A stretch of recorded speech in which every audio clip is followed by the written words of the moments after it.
क्या आपने कभी सोचा है कि आपका मोबाइल बिना वजह खुद ब खुद अलार्म बजा दे और वही समय आपकी ज़िंदगी का सबसे डरावना पल बन जाए।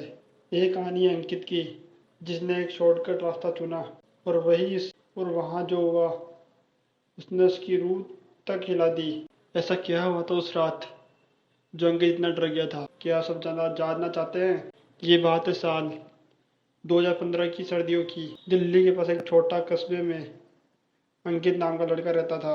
अंकित कॉलेज से शाम को लगभग 7 बजे घर लौट रहा था। उस दिन कॉलेज में थोड़ी देर हो गई थी और अंधेरा तेजी से छाने लग गया था।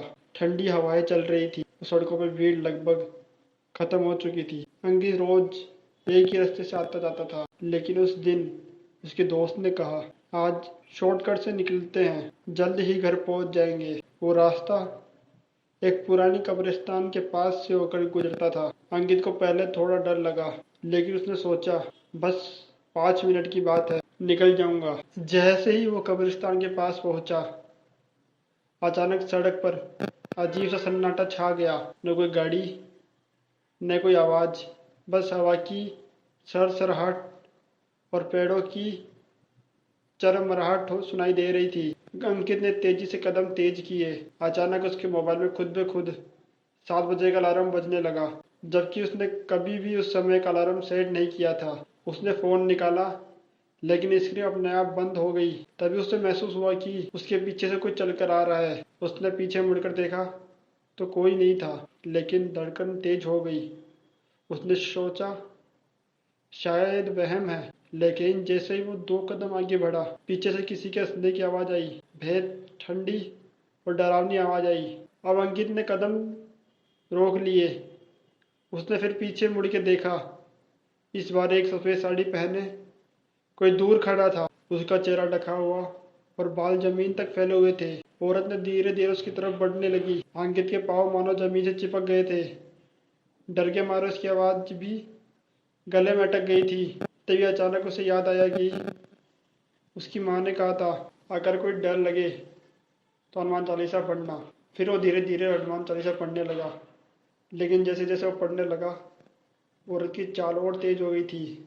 उसकी हंसी और जोरदार होती गई।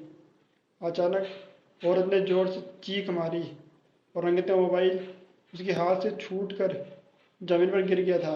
अंकित ने हिम्मत जुटाई और तेज दौड़ना शुरू किया। जितना वो तेज भाग रहा था, ऐसा लग रहा था कि औरत उससे 2 गुना तेज पीछे आ रही है। उसकी पायल की छन छन तेज हंसी कानों में गूंज रही थी। आखिरकार जब वो कब्रिस्तान के बाहर निकलकर सड़क पर आया, अचानक सारी आवाजें बंद हो गई। सड़क पर लोग और गाड़ियां दिखाई देने लगी, जैसे ही कुछ न हुआ हो। अंकित ने सांसें संभाली और जमीन पर नजर डाली। उसका मोबाइल वहीं पड़ा था। उसने मोबाइल उठाया और स्क्रीन देखी। मोबाइल की स्क्रीन पर 7 बजे का समय फ्रीज हो चुका था, जबकि असल में उसकी घड़ी 7 बज के 25 मिनट का दिखा रही थी। वो घर पहुंचा और सारी बात माँ को बताई। माँ ने तुरंत घर के मंदिर में जाके दिया जलाया और उससे कहा कि उस रास्ते से फिर कभी मत जाना।